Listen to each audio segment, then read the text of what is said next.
Once upon a time, there lived a girl named Breland who lived in Chicago, Illinois. She worked as an administrative assistant to the top selling travel agency in her city.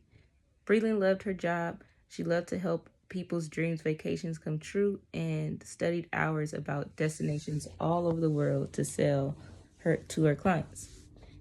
She sold family trips, team bonding trips, school trips, and romantic getaways. One day, Breland was daydreaming about going on one of the romantic getaways she was getting ready to create an itinerary for, but was saddened by the thought of not knowing anyone she could invite to join her. When will I find my true love? Breland thought.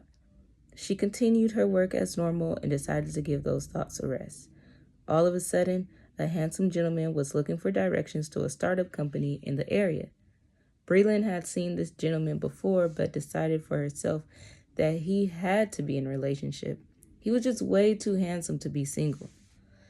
Breland decided to give love a chance and began to start a conversation with the gentleman. She was beginning to get the vibes that he was interested in her as well. She was smiling, he was smiling and joking with her too, but then Breland looked down at the gentleman's hands and saw a beautiful white gold band on his left hand. She felt a little embarrassed that she didn't think to check and see if there were any rings in the first place. She began to retreat from flirting and turned the conversation back to usual. The gentleman sort of noticed the vibes changing and asked her out.